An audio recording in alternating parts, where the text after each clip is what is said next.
A paz do Senhor, amados, um bom dia a todos. Eu espero que esteja tudo bem com você e com a sua casa. Hoje é o dia 326 da nossa leitura anual. Fique conosco.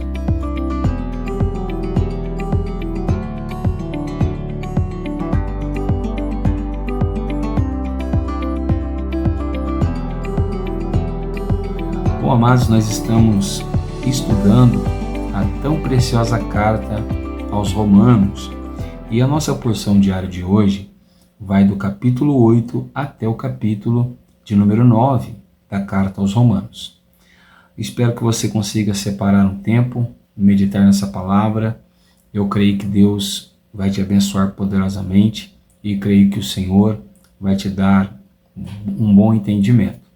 O nosso texto devocional de hoje se encontra no capítulo 8 e o verso de número 14, onde a palavra do Senhor vai nos dizer assim: pois todos os que são guiados pelo Espírito de Deus são filhos de Deus. Amém?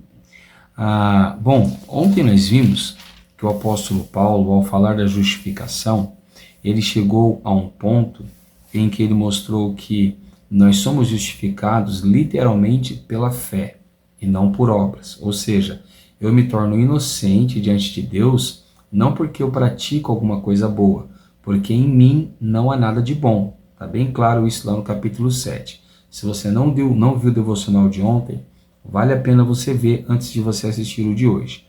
Então, em nós não há nada de bom, segundo o apóstolo Paulo. Então, toda a nossa inocência diante de Deus não vem de obras, porque as nossas obras são más. Então, a nossa inocência diante de Deus vem pela obra de Jesus na cruz do Calvário. Então ele termina dizendo que, embora nós somos justificados, ou seja, inocentados, existe em nós uma guerra, porque a nossa carne, que é má, só pratica o que é mal. Porém, o nosso espírito, que vem de Deus, ele quer seguir a lei de Deus. Assim, nós temos uma guerra dentro de nós, porque o bem que eu quero fazer, eu não consigo fazer por causa da minha carne que não me deixa. E o mal que eu não quero fazer, esse eu sempre pratico, porque a minha carne muitas das vezes acaba vencendo o meu espírito.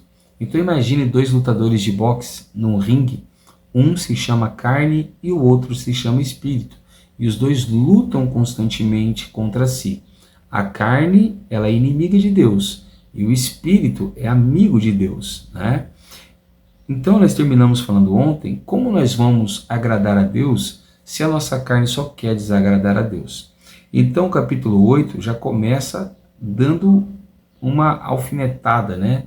E ele diz assim: agora, pois, já não existe nenhuma condenação para os que estão em Cristo Jesus. Ele vai dizer assim: olha, embora exista uma guerra dentro de nós, aqueles que estão em Cristo Jesus, esses não serão condenados.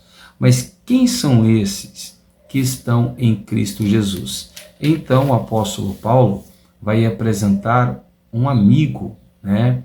Alguém que nos ajuda nos nossos momentos de dificuldades contra o pecado.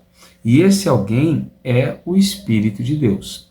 Então o apóstolo Paulo vai dizer para nós que Jesus morreu na cruz do Calvário para que aqueles que crescem nele recebessem o Espírito Santo. Assim, ao receberem o Espírito Santo, eles não iriam mais ser escravos daquele lutador chamado carne, mas eles seriam escravos do lutador chamado Espírito. Assim, quem iria vencer na luta dentro dessa pessoa, vou dar um exemplo, quem iria vencer dentro de mim não é a carne, e sim o Espírito de Deus. Então ele vai dizer assim no verso 5, os que vivem segundo a carne inclinam para as coisas da carne, mas os que vivem segundo o Espírito se inclinam para as coisas do Espírito, pois a inclinação da carne é morte, mas a do Espírito é vida e paz. Observa que ele não disse que essa pessoa não vai ter nela nem um pouquinho dos pecados que a carne quer que ela cometa, mas ela também não vai ter nem um pouquinho do Espírito de Deus que quer que ela viva, né? Então todo homem tem um pouquinho de cada um de si dentro dele.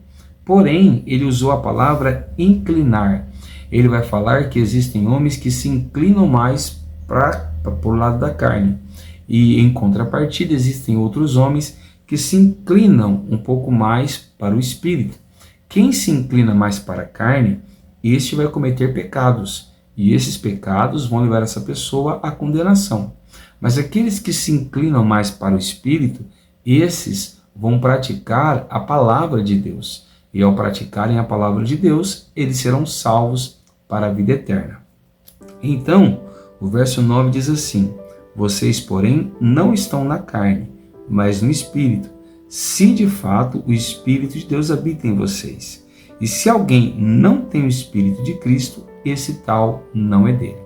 Então aqui, o apóstolo Paulo, ele não somente vai nos dizer como vencer a carne, mas ele vai dizer também que o Espírito de Deus, que é quem nos faz vencer a carne e os seus pecados, ele não somente vem para nos ajudar a vencer a carne, ele é um selo que mostra quem é filho de Deus. Então não é todo mundo que diz que é filho de Deus que realmente é. Os filhos de Deus, eles são guiados pelo Espírito de Deus.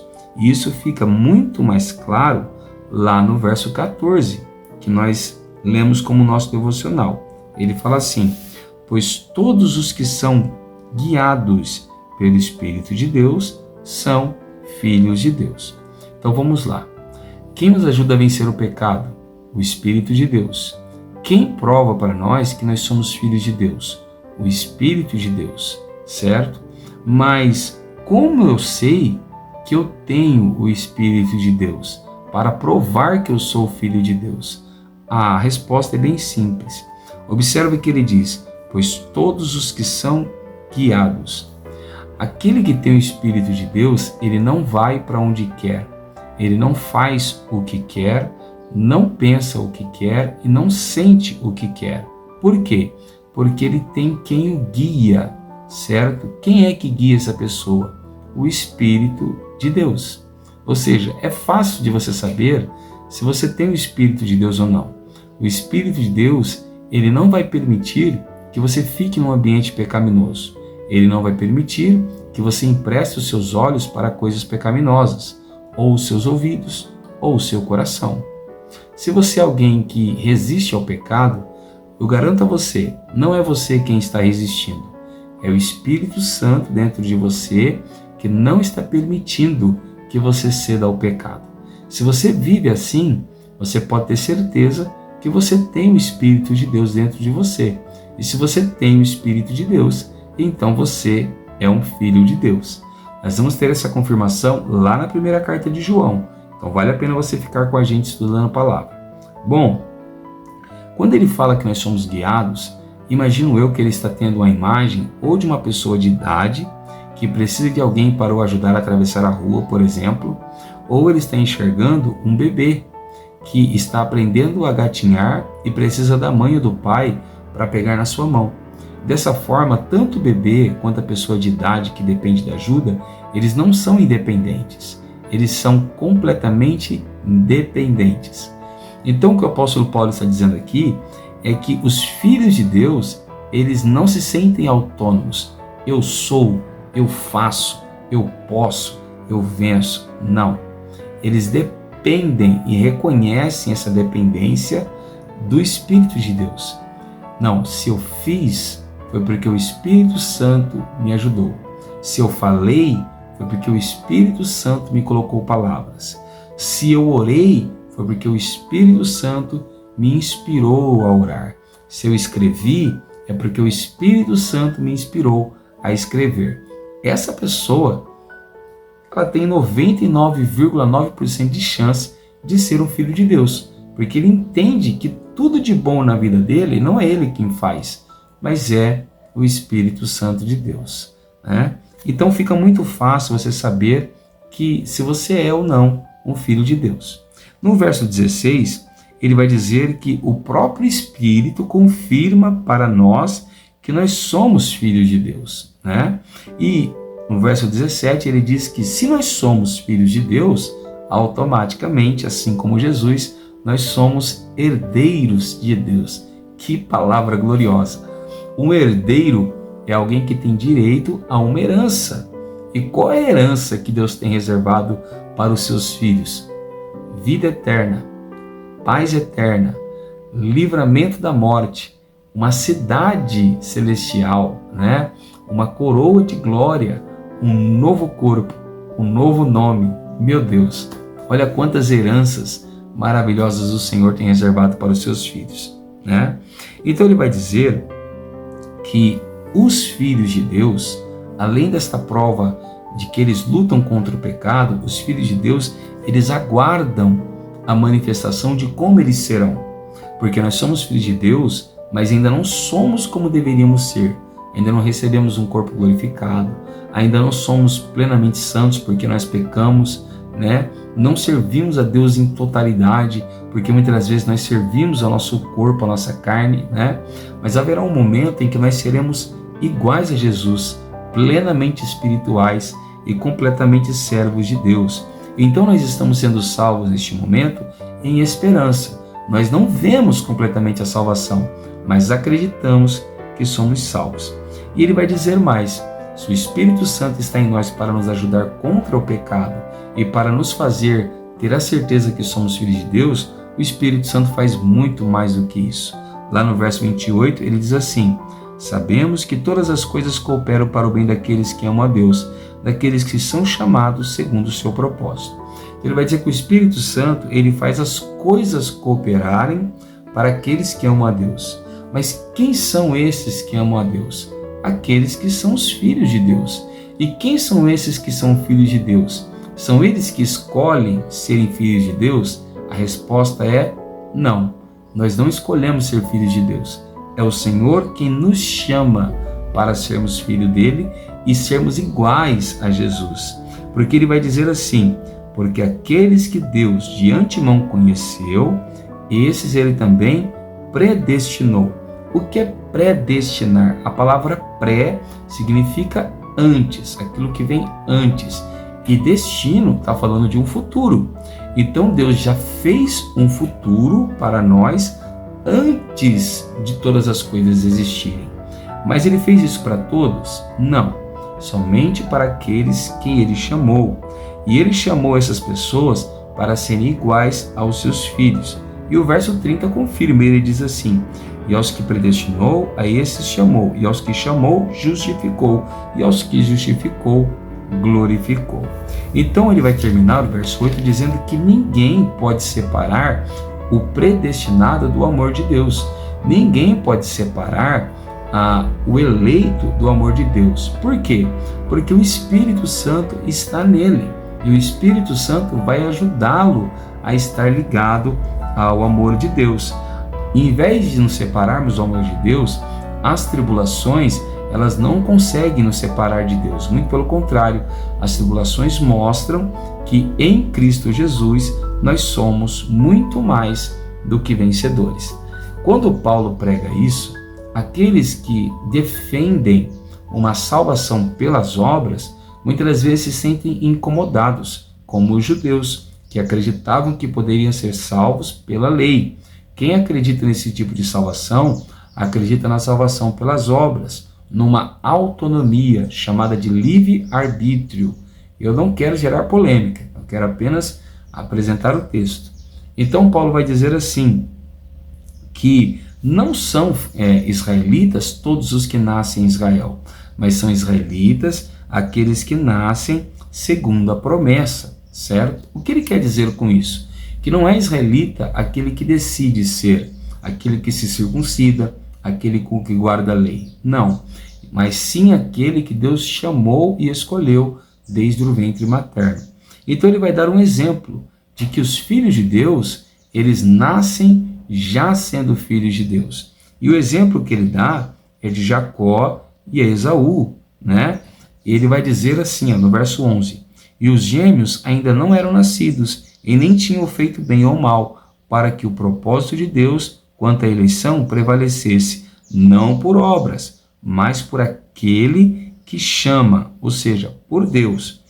Quando foi dito a Rebeca: o mais velho será servo do mais moço, como está escrito: amei Jacó, porém desprezei a Esaú. Então Deus está dizendo que aquele que tem o Espírito de Deus, aquele que é o que ama a Deus, ele não é o que ama a Deus, ele não é filho de Deus porque ele escolheu, né? Ele é filho de Deus porque Deus o predestinou para isso. E o exemplo que ele dá é de Jacó e Esaú, né? Esaú era quem, pelo direito, deveria ser o detentor da herança e da bênção de Deus. Mas Deus não havia escolhido Esaú. Deus havia escolhido Jacó. E você conhece muito bem a história. Jacó passou por tudo que tinha que passar, mas ele é quem foi o abençoado. E ele vai dar outro exemplo. Ele vai dar o exemplo de Moisés, quando Deus disse para Moisés: eu tenho misericórdia de quem eu quiser ter misericórdia, e terei compaixão de quem eu quiser ter compaixão. E então vai surgir uma nova pergunta. Qual é a pergunta? Então Deus é injusto, porque como Deus pode salvar alguns antes mesmo de nascer e ter praticado alguma coisa boa ou má, e Deus pode condenar a outro mesmo antes de nascer e ter praticado alguma coisa boa ou má? A resposta é bem simples, amados. Deus é quem é o Criador, não somos nós. E um Criador, ele cria todas as coisas conforme ele quer. Imagine você fazendo um desenho. Você vai fazer o desenho das cores, nas formas e do estilo que você quer. A caneta, o papel, que são os instrumentos para o desenho sair, não pode dizer a você como você vai fazer, muito menos o desenho que você está criando. Na obra de Deus, nós somos a criação, nós somos o desenho. E um desenho não pode dizer ao pintor como ele deve desenhar ou fazer, porque ele é a obra. O pintor é o autor da obra. E ele vai dizer isso nos versos de número 19. Mas você vai me dizer, por que Deus ainda se queixa? Pois quem pode resistir à sua vontade? Ou seja, ninguém, né? Mas quem é você, caro amigo, para discutir com Deus? Será que o objeto pode perguntar ao que fez, por que você me fez assim? Será que uma cozinheira já viu o arroz e o feijão dizer para ela, olha, por que você me fez hoje queimadinho? Ou por que você me fez hoje um pouquinho mais cru? O feijão e o arroz nunca vai dizer isso, porque a autoridade não está sobre o feijão, que é a obra, e nem sobre o arroz, que é a obra, mas está sobre a cozinheira, né? Assim também o arquiteto que faz uma casa e o oleiro que faz o barro, que é o exemplo que ele vai dar aqui. Então ele diz assim no verso 21, será que o oleiro não tem direito sobre a massa para do mesmo barro fazer um vaso para honra e outro para desonra, né? Então ele está dizendo, a obra não pode questionar ao seu Senhor o porquê que ele o fez assim. A obra tem que apenas que glorificar ao seu Senhor por ter feito de um jeito A ou por ter feito de um jeito B. Então o capítulo 9, ele vai terminar mostrando mais uma vez como os israelitas, os judeus, tentaram se salvar pela lei, ou seja, pelas próprias obras, dizendo que eles escolhiam servir a Deus. E então ele vai dizer assim, que os gentios não buscavam a justificação, eles não escolheram a Deus, mas alcançaram a justificação porque Deus os escolheu. Já os israelitas, que buscavam a lei, eles não conseguiram cumprir a lei, porque não fizeram isso pela fé. Então aqui, o apóstolo Paulo agora vai apresentar o texto dos Salmos, que ele diz assim, eis que ponho em Sião uma pedra de tropeço e rocha de ofensa, e aquele que nela crê não será envergonhado. Então ele termina usando o mesmo argumento que ele já usou em todos os capítulos. Qual é o argumento? Ninguém é salvo pelas obras, todos são salvos porque creem em Deus. Então a chave da salvação é a fé em Jesus. Amém? Lembre, ande no Espírito e você não vai cumprir os desejos da carne e muito menos pecar. Ande na carne e você não vai conseguir servir a Deus. Então peça, busque e anseie pelo Espírito Santo. Eu sou o pastor Tiago da Igreja Pentecostal Poder da Palavra e eu quero orar por você nessa manhã. Abra o seu coração, feche seus olhos e ore ao Senhor juntamente comigo. Senhor nosso Deus e nosso Pai, nessa noite nós queremos te louvar, queremos te engrandecer e te exaltar, porque cremos que o Senhor nos elegeu, nos escolheu e nos predestinou para uma boa obra. Senhor, que através da nossa fé nós possamos alcançar a salvação em Ti, Jesus, porque olhando para nós reconhecemos que não praticamos nada de bom, não temos uma obra justa e muito menos digna de louvor. Mas se em nós existe algo digno de ser louvado, se em nós existe algo santo, puro e bom, esse algo com certeza está sendo produzido pelo Espírito de Deus. Que o Seu Espírito venha habitar em nós, para que nós venhamos resistir ao pecado. Que o Teu Espírito venha habitar em nós, para que nós venhamos alcançar as promessas. Que o Teu Espírito venha habitar em nós, para que nós venhamos ser reconhecidos como filhos de Deus. E que como filhos de Deus, nós venhamos Te amar, para que todas as coisas venham cooperar para o nosso bem. É assim que nós te pedimos e te agradecemos. Em nome de Jesus. Amém. Se você tem gostado desse trabalho, deixe o like, compartilhe e se inscreva no canal. Que Deus te abençoe, fique com Ele e tenha uma ótima sexta-feira.